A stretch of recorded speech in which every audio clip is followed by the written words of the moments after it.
Now, the race for Cameroon's presidency is still on, but the opposition candidate Issa Tchiroma, a long-time ally and the former spokesperson for President Paul Biya, has claimed victory in the 12th of October elections. Now, Tchiroma declared a victory late on Monday night, urging President Paul Biya to accept defeat and to honor the truth of the ballot box. Good evening and welcome to Voice of Africa. Tonight we focus our attention on the unfolding situation in Cameroon, a country long regarded as a bastion of stability in Central Africa, but now clearly at a pivotal juncture after the presidential election of October 12, 2025.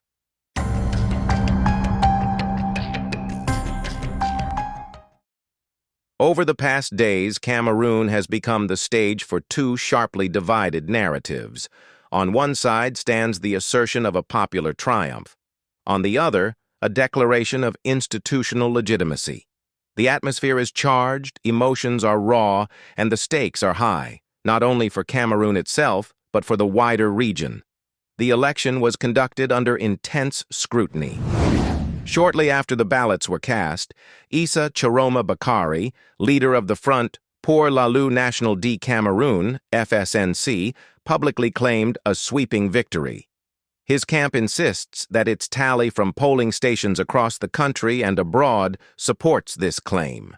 Yet Bakary's decision not to file an appeal with the Constitutional Council of Cameroon has stirred controversy. His ally, Emmanuel Sim, speaking on radio, asked rhetorically, "To do what?" A pointed suggestion of distrust toward the council's neutrality. That distrust is not unfounded in the minds of many. The Constitutional Council, constitutionally empowered to validate election results, has long faced criticism, especially from the opposition party, Mouvement pour la Renaissance du Cameroun, MRC, for what is seen as pro-incumbent bias. Bakary's camp insists legitimacy does not spring from formal legal procedures, but from the conviction of the people. The streets define sovereignty, not just court papers. From the other side, the government and formal institutions hold fast to a different narrative. Only the Elections Cameroon, ELECAM, and the Constitutional Council have the constitutional mandate to declare results. They argue that legal order must come before interpretation, order first, then meaning. But the opposition counters. Institutions are only credible if trusted, and in Cameroon, faith in those institutions has eroded. This is not simply a matter of law, but of public psychology, a contest between democratic form and democratic substance. As a local proverb would put it, when the drumbeat shifts, the dancer must change his steps. Cameroon's drumbeat is indeed changing. A younger generation, a restless electorate, a connected digital public demanding accountability in the moment, all are challenging the rhythm. Whether the institutions adapt and change their steps will shape the tempo of stability in the months ahead. Responses across Cameroon have been fragmented. In some opposition strongholds there is hope and exhilaration. In pro-government regions there is caution and anxiety. By October 15th, 10 separate appeals had been lodged at the Constitutional Council by parties such as the Parti Camerounais de la Réconciliation Nationale, PCRN, Social Democratic Front, SDF, and Union des Démocrates du Cameroun, UDC, each contesting parts of the vote and seeking annulments. Meanwhile, a national commission for final counting was formally set up, with representatives of the judiciary, administration, and candidates. On the face of it, Cameroon's procedural democracy is active, but substantively, many argue, it is sputtering. The law may be applied, but public belief in it is fading, and that is where real danger lies. Various civil society groups and election observers have issued warnings. The will of the people must be protected. They emphasize that tampering with the outcome, or even the perception of tampering, could unravel the decades of fragile stability Cameroon has managed. Preventive diplomacy now, they say, will cost far less than crisis management later. The message is firm. Cameroon is at a defining crossroads, and how its leadership responds in the coming days may determine its next decade. This is not merely about who holds power. It is about preserving the social fabric of the nation. As another proverb reminds, the fire you ignore eventually burns the house. Small grievances, minor eruptions of unrest, they may seem benign at first, but they can destroy the very structure that shelters us all. This imagery turned literal when an office of the ruling Cameroon People's Democratic Movement, CPDM, in the western city of Douala, was set ablaze. The footage, shared widely on social media, came to symbolize both rage and desperation. The CPDM's Secretary General condemned the act and announced legal proceedings. The authorities moved swiftly, but the symbolism remained, a population on edge. In Douala, the country's economic capital, small-scale protests broke out. Barricades rose, roads were blocked, police responded with tear gas and water cannons. The political narrative that has guided Cameroon for decades is now under strain. Let's step back and consider the broader historical context. President Paul Biya, now aged 92, has held power since 1982, well over half his lifetime. That longevity has made him Africa's oldest sitting president and among its longest tenured. Under his rule, Cameroon has weathered insurgencies, separatist movements, corruption scandals, and yet, unlike many neighbors, avoided full-scale civil war. But this stability has come at a cost: limited political renewal. In 2008, a constitutional amendment removed term limits, sparking protests that left dozens dead. In 2018, the election was contested amid allegations of fraud and repression. Now, in 2025, the question is less about who wins than whether the system itself still commands legitimacy. As another proverb goes, you don't change the course of a river in one day. Deep systems can only be transformed slowly, even with leadership change or institutional reform, else the banks may flood, stability may falter. Enter Bakari.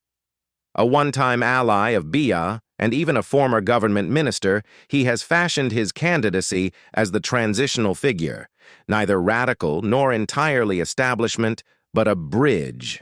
His refusal to appeal to the Constitutional Council signals a deliberate political strategy, to frame that council not as part of the solution, but as part of the problem. For his supporters, this strengthens his image as the people's choice. For his critics, it undercuts due process. The tension between protest and procedure now forms the heart of Bakari's credibility. On the other side, the government's response has been firm. Two communiques from the Ministry of Territorial Administration of Cameroon, led by Minister Paul Biya, condemned Bakari's self-proclamation as irresponsible, arrogant, and illegal. Citing Article 137 of the Electoral Code, the government reminded the public that only ELECOM and the Constitutional Council can declare results, a legal argument with historical weight. But in the court of public opinion, law alone may not suffice. Trust must accompany it. Another proverb: when the dust rises, you can no longer see the lion's footprints. In our digital era, where every smartphone becomes a newsroom, clarity is easily lost. Misinformation, accusation, and rumor proliferate, obscuring truth. That is why independent journalism, cool analysis, and restraint are vital now. Long before the election, analysts had warned of exactly this scenario. Reports from the Atlantic Council, the United States Congressional Research Service, and local think tanks flagged a looming legitimacy crisis if electoral transparency was questioned. Their message: without a credible mechanism for succession, Cameroon's stability could fracture, and with it, regional trade, security, and energy routes. Consider the Chad-Cameroon pipeline, not just an economic project, but a lifeline linking economies. If unrest disrupts its operation, it would dent revenue not only for Cameroon, but multiple states. The ports of Douala and Kribi play a vital role for Chad, the Central African Republic, and Congo. Their paralysis would send shockwaves across the region. Cameroon's crisis is not just national, it is regional. As the saying goes, even the tallest baobab begins as a seed. Every major crisis starts small, with a decision, a silence, an ignored warning. The seeds of the current tension in Cameroon were sown long ago. Unaddressed grievances, delayed reforms, centralized power. Looking ahead, there are three plausible pathways. The incumbent's victory is validated. This would preserve formal continuity, but likely deepen public disaffection, potentially sparking further protests. Partial annulment or a rerun is ordered. This could serve as a compromise, but depends on logistic feasibility and real political will. A sudden recognition of Bakari's victory, unlikely given institutional precedent, but if it occurred, it would require a carefully negotiated transition to avoid paralysis. And there is a fourth, darker scenario. Indecision. Results hang in limbo. Uncertainty becomes policy and stability phrase. Cameroon's role as a backbone of the Central African economy means the stakes ripple beyond its borders. Trade, investment, confidence, and supply chains all hang in the balance. Diplomats and analysts alike are urging restraint, not heavy-handed intervention, but quiet preventive engagement. As one regional observer put it, Cameroon's peace is Central Africa's spine. If it fractures, the region suffers. Another proverb, dialogue is not war. In other words, argument, debate, and disagreement need not mean destruction. If Cameroonians can channel their disagreements into dialogue, their democracy, however flawed, still breathes. Amid the politics, we must not forget the citizens. For ordinary Cameroonians, the question is less who sits in Yaoundé than does life improve? Do the schools open reliably? Do markets function? Does peace endure? For them, certainty matters, and right now certainty feels in short supply. In the cities of Douala, Yaoundé, and Garoua, people whisper about what comes next. They have seen elections before and promises unmet. This time, many hope the system does not collapse under its own contradictions. The role of the press in this moment is immense. Journalism is not about picking sides, but about illuminating complexity. Social media has democratized information, but it has also amplified distortion. As one observer noted, when everyone speaks, truth must learn to shout. Yet truth rarely shouts. It whispers. It must be listened to. Another proverb, when the rooster crows too early, it wakes the serpent. The early declaration of victory by Bakari, while energizing for his supporters, may have awakened institutional resistance and deepened polarization.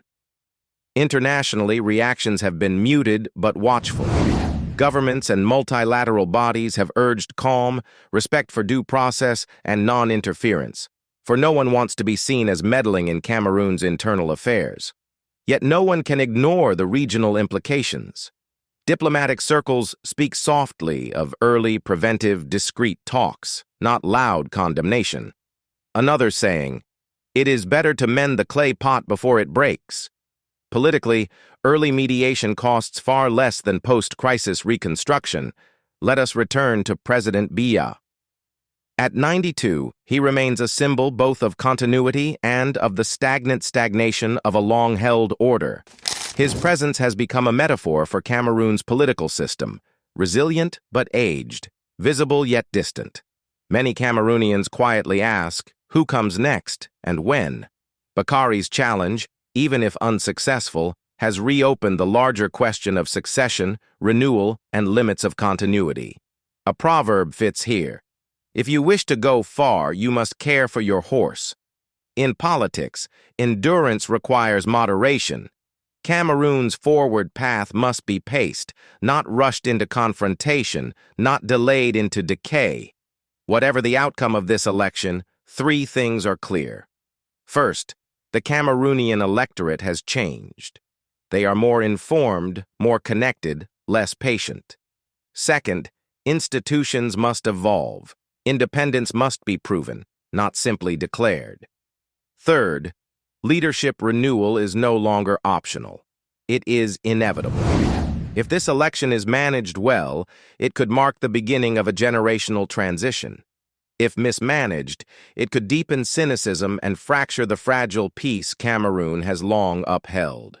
When two elephants fight, it is the grass that suffers. In political battles, ordinary citizens bear the pain. This must guide all actors. Victory without peace is simply defeat in disguise. Cameroon stands today between history and destiny. The question is not just who governs, but how the governed consent to be led. Legitimacy is not a certificate. It is a relationship between rulers and ruled, between institutions and citizens, between hope and memory. In the coming days, the Constitutional Council will deliver the official result. That moment, however brief, will not end the story. It will begin a new chapter. How Cameroon writes that chapter will depend on the wisdom of its leaders, the patience of its citizens, and the honesty of its institutions. Another proverb, "The wind does not break the tree that bends. Flexibility is strength." If Cameroon can bend through dialogue, humility, and reform, it will not break. In closing, for now, the world watches, a proud nation navigating uncertainty. Cameroon has faced greater storms before, colonization, conflict, crisis, and it can face this one too. But this time, the test is internal. Whether power can yield to principle, whether democracy can prove itself not just as an event, but as a habit. From Yaoundé to Douala, from Buea to Marua, Cameroonians await clarity. And when it comes, it will not only decide who leads, it will reveal what kind of country Cameroon chooses to become. Thank you for joining Voice of Africa this evening.